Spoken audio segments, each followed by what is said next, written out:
But let me take you to this table.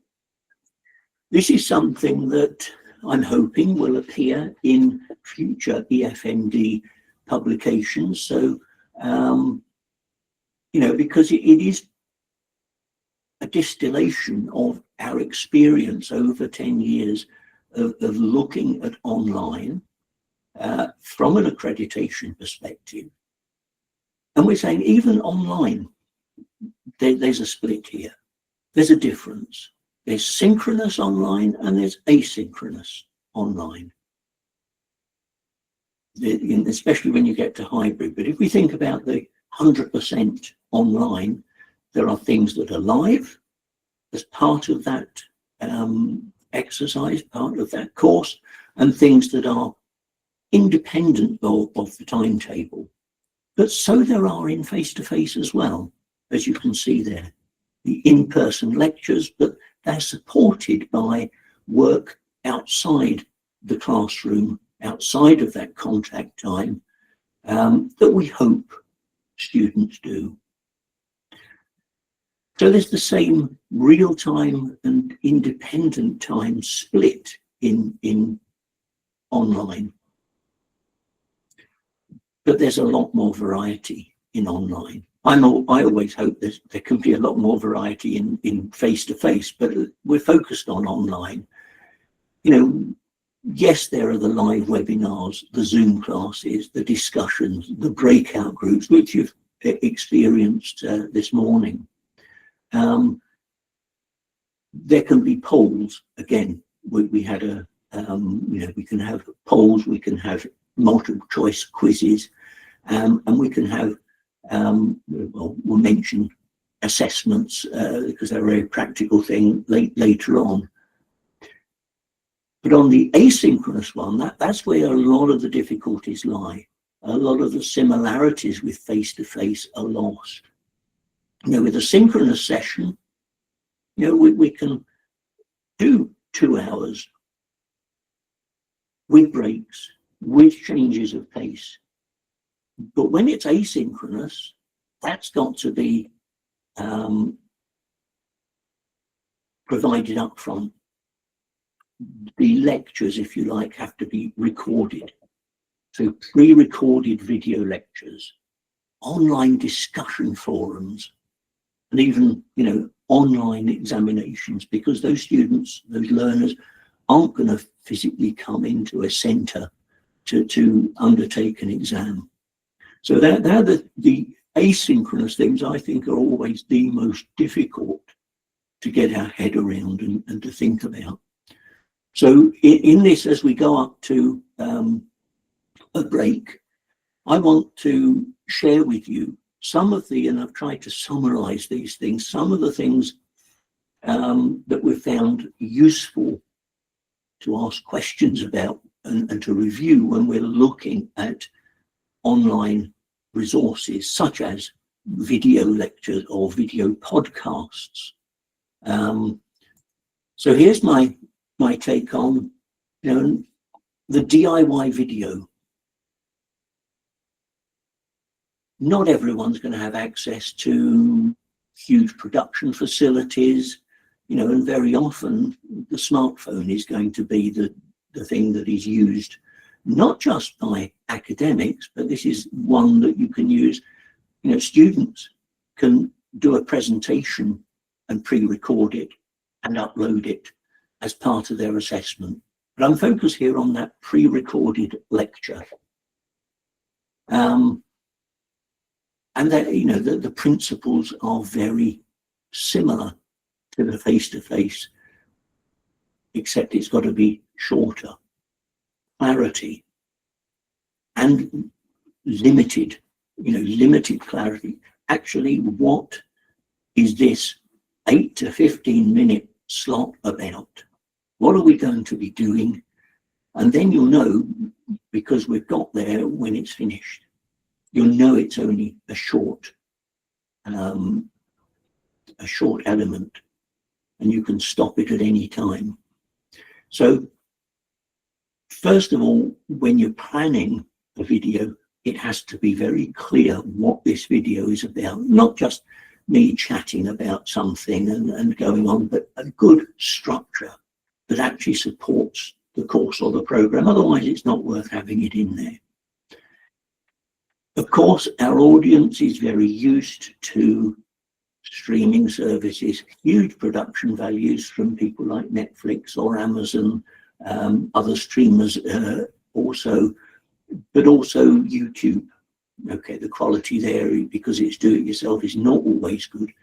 But you know, there's things like getting the focus right, the lighting and the sound. You get these three things right technically, and you've got a video that's usable. You don't want a lot of external noise, traffic going by, or unless that's part of the message that's being given. Accessibility next, and you can read these as easy as I can, but make them accessible. It may be that the talking head, like we've got in the picture there, that the person speaking, or it may be that you are using PowerPoint or slides, and you're putting your camera, you're just voice over those, but it becomes a video because you've animated the slides and you've you've created it as a video lecture. So it doesn't have to have you on the smartphone in it. It can just be the slides themselves. And you have captions. You have closed captions so that those who perhaps can't hear or don't hear, or they're looking at this on a journey, they haven't got the earphones, then captions might be an important thing to have on your video. Structure is important. Make sure there's an obvious start, middle and end, and here the length. What's a good length of video? Well, the guidance here is between 8 and 15 minutes.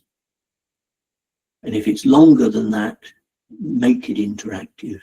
Make it engaging, not just with the content and the way in which it's presented, but also the engage the student. And there are softwares such as H5P, that's one I've come across, but there are many where you can edit your video and not allow someone to progress beyond a certain point until they've answered a question, satisfying you that they've understood that first part before they go on. So the interactive elements can be built into the videos. One Italian school that really pushed this very early on, and have been doing this for a good 8 to 10 years. They're in Milan, and what they found was that they put videos up on their distance education platform, their digital education platform, and students were fast forwarding to the end of the video, and the system would say, yes, you've watched it. And they then said, okay, we're going to create software here that measures whether people have done that, whether they've stopped, whether they've made notes, whether they've engaged with those interactive elements. So just the video element, the captured lecture, not captured from what you would do in the classroom face to face. It's specifically designed for that audience that wants the bite-sized piece, but also it's focused on what they really should be doing in that program, so the aims are consistent. My huge advice on all these things is keep it simple. Don't try and be too clever with these things. Are there any questions before I go on with this? Any questions about videos?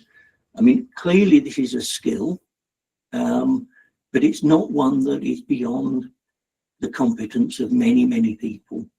You don't have to have it be editing software, and you can be supported by your institution in having these videos able to be created easily without you having huge, as an academic, having huge technical competence on these things. Okay, so my next area was engaging in online discussions. And you, as you know, well, we saw today, some of you were very willing to do that, some of you are rather more reticent, and that's quite typical, isn't it? You get a group of students who perhaps haven't physically met together, don't know each other, you might have more difficulties. So how do we encourage people to get into these online discussions, which are asynchronous? So they're sort of following a whole sort of series of text. They're not at the same time like things like WhatsApp, or, you know, they're very much sort of structured by the time that people want to give to them. But what are the good pointers when we're looking at online discussions? Well, it's clear expectations. Make sure the question you're asking is very clear. And I'm doing this from the perspective of, if I'm an accreditor looking at practice, I'm going to be saying, well, you know, you've set up a discussion group here, but what are the instructions for the students? How much should they write? How much, you know, is it marked? Do they get assessed on their contribution?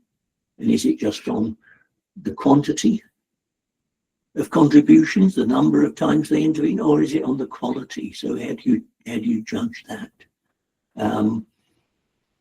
Have open-ended questions, not just closed ones which you can answer with a yes or no. And as a tutor, a digital education tutor, you need to be engaging with that as well. Not just correcting misconceptions and things that people are doing, but encouraging that discussion, asking follow-on questions. So again, like the videos, the discussions need to be aligned with, so what is this discussion about? What is it focused on? And how? When I say multimodal, how are the students to react? Some might like to speak their answers, some might like to write them, some might like to create a video themselves to explain their point. Whatever you accept, whatever you construct there, be clear to the students about what they're expected to do.